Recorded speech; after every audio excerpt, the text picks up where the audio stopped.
It's great to be here. Thanks for having me, and thanks for opening your facility to us. It's really been marvelous for us as well.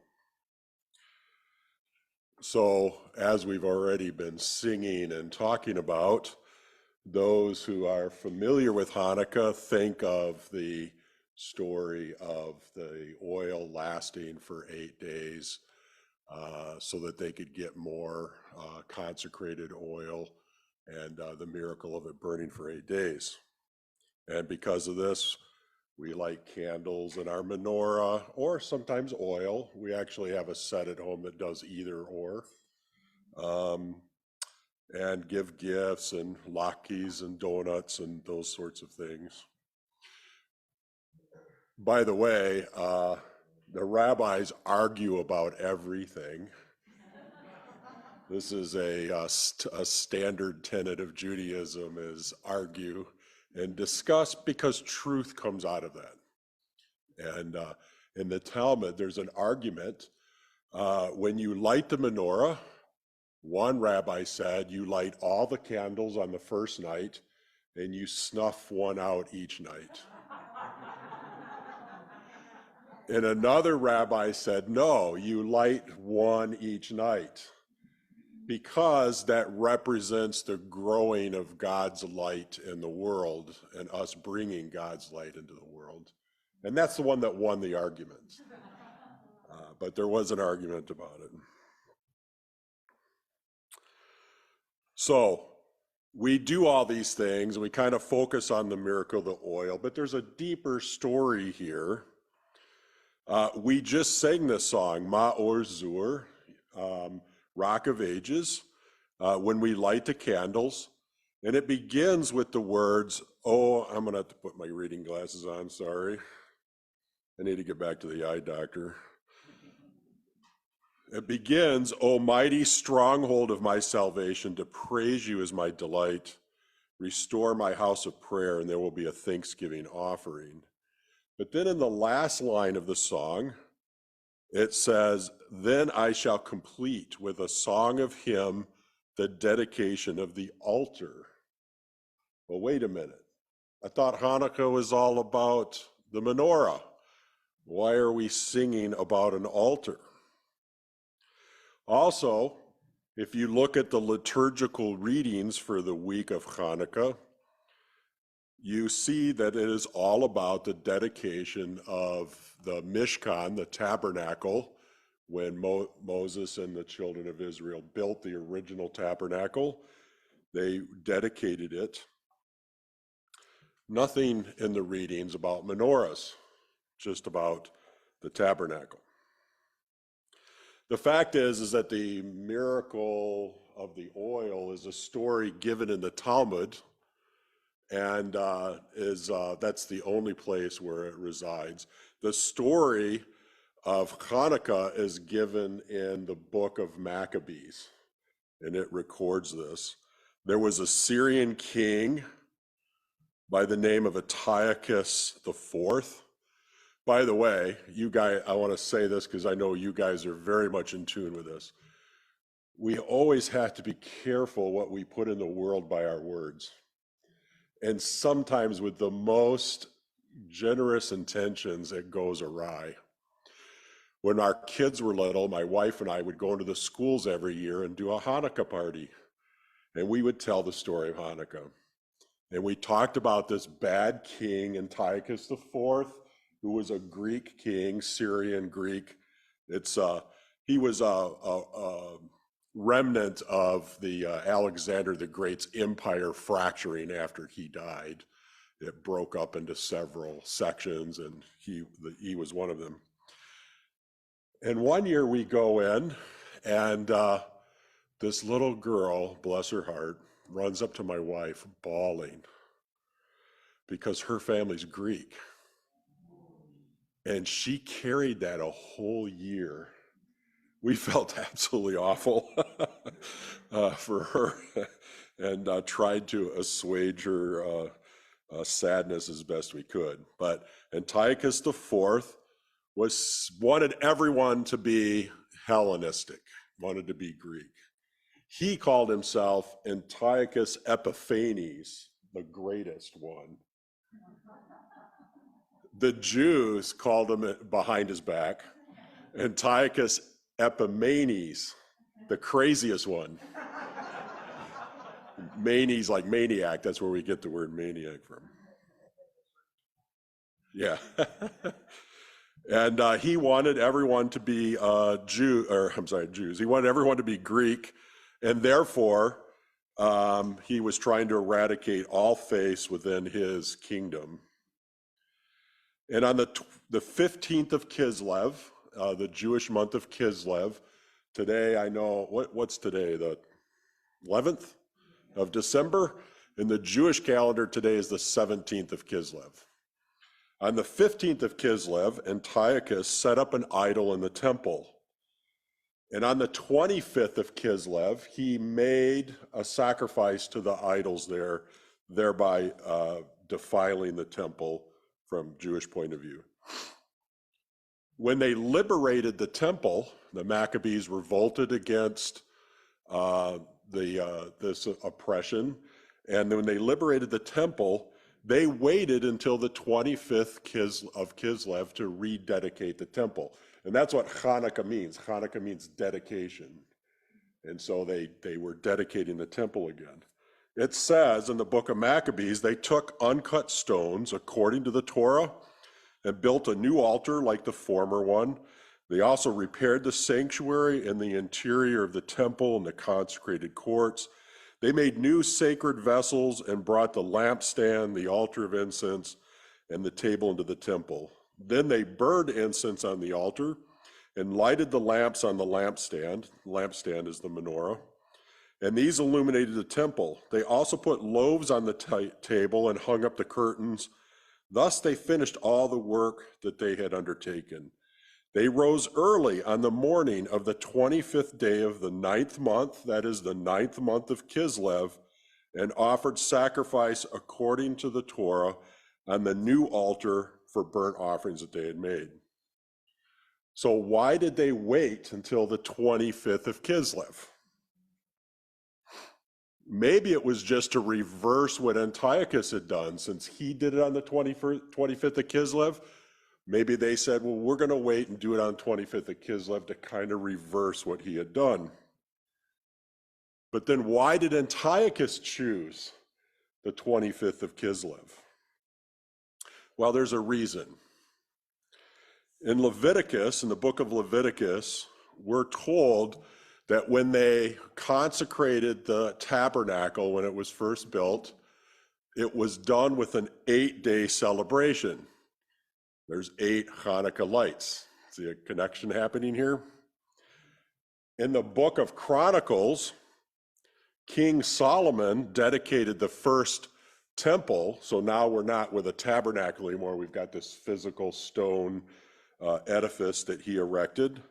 King Solomon dedicated that temple for 8 days, just as Moses had done with the tabernacle. And he had done it, he also did it in conjunction with the Feast of Sukkot. You guys familiar with Sukkot? Sukkot is often called the Feast of Tabernacles. It occurs in the fall. It is an 8-day celebration. Again, the number 8. And this is a festival that started as an agricultural festival, but then got a spiritual dimension added to it. It comes on the heels of Rosh Hashanah and Yom Kippur, these great days of judgment. And Sukkot is this 8 days of celebration and joy. It's actually called the time of our rejoicing. And it's a celebration that we've passed through the judgment and are now dwelling with God and in his care.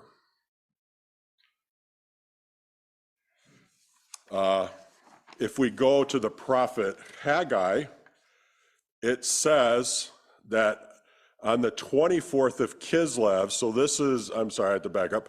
The prophet Haggai is talking now about the first temple was destroyed.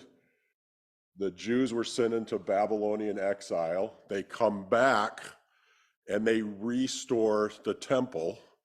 So this is really the second temple now. And it says that on the 24th of Kislev, they prepared themselves to restart the sacrifices the next day, and they're the 25th of Kislev. This date is well known, and probably Antiochus knew this, and he chose this day for the severity of it. It's really him saying, this is my temple now, right? This day where you guys consecrated the tabernacle, you consecrated the temple, this is now my temple. When the Maccabees came and fought the war against them and won, during that war, they were not able to celebrate the festival of Sukkot. They were busy fighting this guerrilla warfare against the Syrian army. And so when they rededicated the temple, they did it in conjunction with celebrating Sukkot late, just like King Solomon did when the first temple was dedicated. And the book of Maccabees actually records a letter that they sent out to the Jewish community that said, since we shall be celebrating the purification of the temple on the 25th day of Kislev, we thought it right to inform you that you too may celebrate the Feast of Booths and of the fire that appeared when Nehemiah, the rebuilder of the temple and the altar, offered sacrifices. Now it mentions Nehemiah. What's that all about? Well, when the temple was up and running, the fire was kept burning 24/7 on the altar. When the first temple was destroyed, there's a tradition that says the priests took some of the fire as the Babylonian armies were approaching and hid it in a cistern in order to protect that fire and let it last. When Nehemiah came back with the exiles and restored the temple, he asked the priests, where is this fire at? Now, of course, it's been 70 years, right? And so they find it, but it's not burning, obviously. That'd be a really cool miracle. Forget the 8 days, we got 70 years. I never thought about that before. Anyway, it's not burning.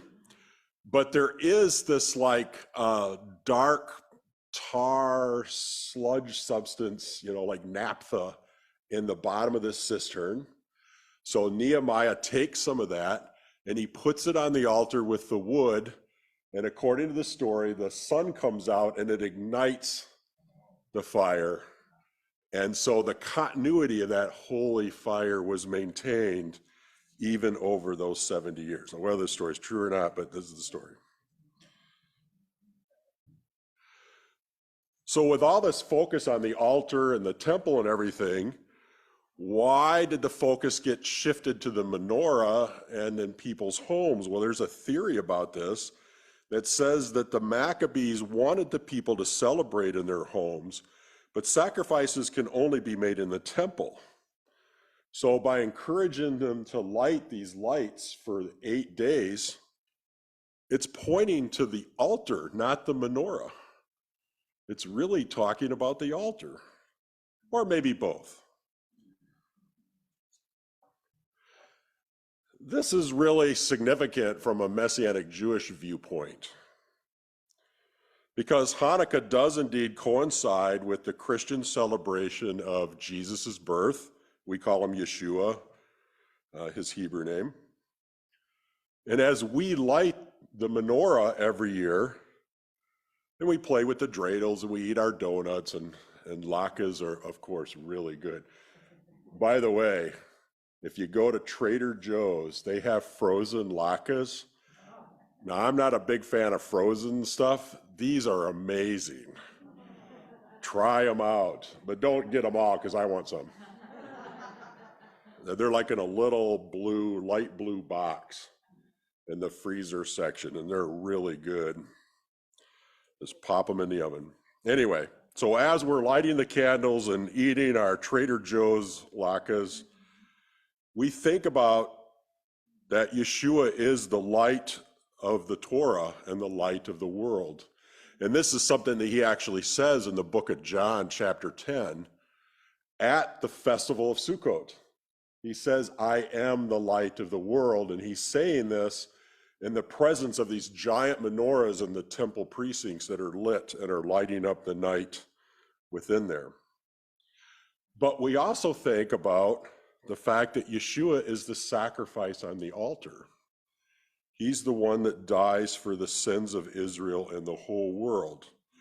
Just as Antiochus Epiphanes tried to destroy the Jews, forces of evil tried to destroy Israel's Messiah, but they failed through the resurrection power of God. The church that we used to rent from before we came here, at Christmas time, always had a manger up on the front and a cross.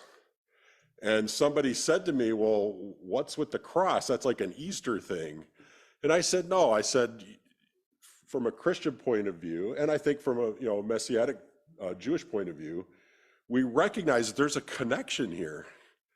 The incarnation is connected to his death and resurrection as well. And I think that's what the church was trying to express there. His life was a life of total Chanuka dedication.